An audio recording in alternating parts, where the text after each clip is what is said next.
దేవుని పరిశుద్ధ నామమునకు మహిమ చెల్లును గాక. మరొక వాగ్దానంతో మీ ముందుకు రావడానికి ప్రభు చూపిన కృపను బట్టి ప్రభుని నేను కనపరుస్తున్నాను. ఈవేళ దేవుడు మనకి ఇస్తున్న వాగ్దానం ఇర్మియా గ్రంథం 31వ అధ్యాయము 3వ వాక్యాన్ని ప్రభు మనకు వాగ్దానంగా ఇస్తున్నారు. శాశ్వతమైన ప్రేమతో నేను నిన్ను ప్రేమించుచున్నాను గనుక విడువక నీ ఎడల కృప చూపుచున్నాను. దేవునికి స్తోత్రం. యేసయ్యలాంటి ప్రేమ నీ జీవితంలో ఎవరు చూపించగలరు? యేసయ్యలాంటి ఆదరణ నీ జీవితంలో ఎవరు చూపించగలరు? ఈరోజు నీ వాగ్దానం చూస్తున్న నా ప్రియమైన కుమార్తె కుమారుడా, నువ్వు ఏ సమస్యలు గుండా ప్రయాణం చేస్తున్నావు నాకు తెలియదు, కానీ శాశ్వతమైన ప్రేమ ఈ దినాల్లో చాలా ప్రేమలు మనం చూస్తున్నాం. ఒక వ్యక్తి ప్రేమించకపోతే చంపేస్తున్నారు, ఒక వ్యక్తి గౌరవించకపోతే చంపేస్తున్నారు. ఈ యొక్క లోకరీతికరమైనటువంటి ప్రేమలను బట్టి తల్లిదండ్రులు చంపుతున్న పిల్లలు అందరూ ఉన్నారు. ఒకవేళ తల్లిదండ్రులుగా నా ప్రేమలకు నో అని చెప్తే చచ్చిపోతున్న పిల్లలు అందరూ ఉన్నారు. ఈ ప్రేమలన్నీ భూమి మీద ఉన్న ప్రతి ప్రేమ కూడా ప్రాణం తీస్తుంది కానీ ప్రాణం పోయదు. హల్లెలూయా. ఎన్నో మీరు చూస్తున్నారు. రోజుకొక సంఘటన మనం చూస్తూనే ఉన్నాం. ఈ ప్రేమలన్నీ కూడా ప్రేమలు తీసేస్తున్నాయి, ప్రాణాలు తీసేస్తున్నాయి. ప్రేమ తాలూకు విలువలు ఈ ప్రేమలు ఏవి తెలియచేయటం లేదు.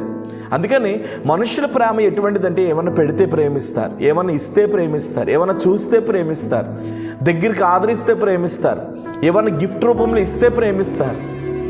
ఏ స్వార్థం లేకుండా ఏదో ఒక స్వార్థంతోనే ప్రేమిస్తారు, కానీ ఏ స్వార్థం లేకుండా ఎవ్వరు ఏ మనిషిని ప్రేమించలేకపోతున్నారు ఈ రోజుల్లో. కానీ ఏ స్వార్థం లేకుండా నిస్వార్థమైన ప్రేమ, బలమైన ప్రేమ, శక్తి కలిగిన ప్రేమ, మరణము కంటే బలమైన ప్రేమ ఏదైనా ఉన్నది అని అంటే అది కలువరిగిరిలో కాచిన యేసయ్య ప్రేమ ఒక్కటే. దేవునికి స్తోత్రం.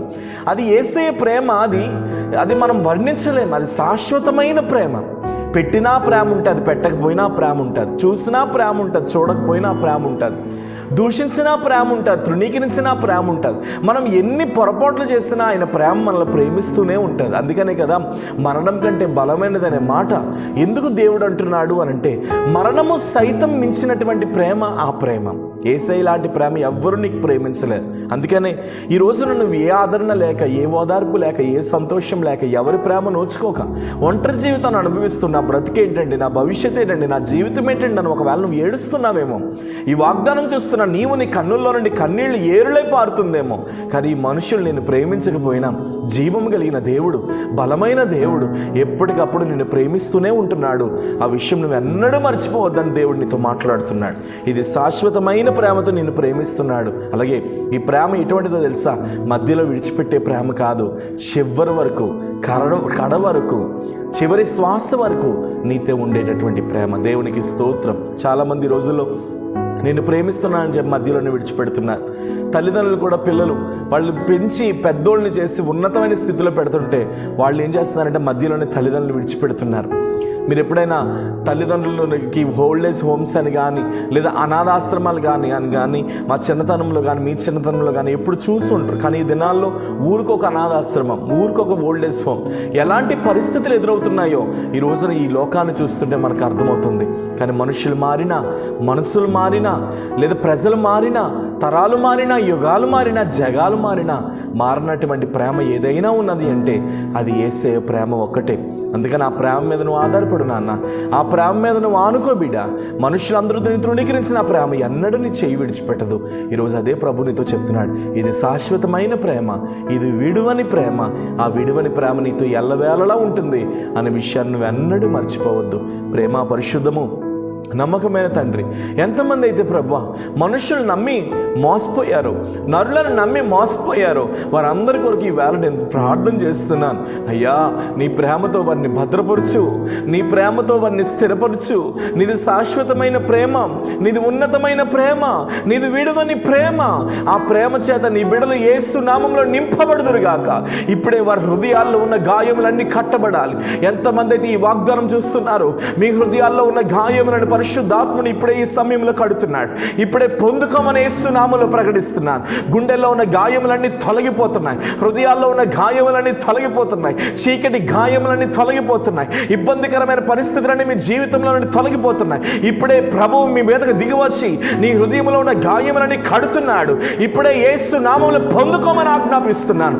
Thank you Lord. ఎంతమంది అయితే ప్రభు బంధువులకు దూరం అయిపోయి, స్నేహితులకు దూరం అయిపోయి, రక్త సంబంధులకు దూరం అయిపోయి, వారి జీవితాల్లో ఉన్నతమైనటువంటి ప్రేమకు దూరం అయిపోయి ఒంటరిగా మిగిలిపోయి ఏడుస్తున్న వారి జీవితాల్లో ఇప్పుడే నీ ప్రేమ దిగివచ్చును గాక, ఇప్పుడే నీ ఆదరణ దిగివచ్చును గాక, ఇప్పుడే నీ కనికరం దిగివచ్చును గాక, త్రోసివేయబడిన వారు అందరి మీద నీ ఉన్నతమైన అభిషేకం దిగివచ్చును గాక. వారిలో ఒకడు 1000 మందిగా మారాలి, వారిలో ఎన్నిక లేని వాడు బలమైన జనముగా మారాలి. ఇప్పుడే అలాంటి కృప, అలాంటి ఉన్నతమైన సన్నిధి ఇప్పుడే వారి మీదకి బలముగా దిగివచ్చును గాక అని ప్రార్థన చేస్తున్నాను. మీరు తాకండి ప్రభువా, వారి ఒంటరితనాన్ని కొట్టివేయండి. ఎంతమంది అయితే ప్రభు ఆత్మీయంగా పడిపోయారు, వారు తిరిగి లేపబడుదురుగాక. ఎంతమంది అయితే ప్రభు అప్పుల ఊబిలో నలిగిపోయారు, వారు తిరిగి లేపబడుదురుగాక. ఎంతమంది అయితే ప్రభు వారి పిల్లల నిమిత్తమై కన్నీరు పెట్టుకుంటున్నారు, యేసు నామంలో వాళ్ళ పిల్లల జీవితాల్లో ఉన్నటువంటి ప్రతి సమస్య తొలగిపోవును గాక అని ప్రార్థన చేస్తున్నాను.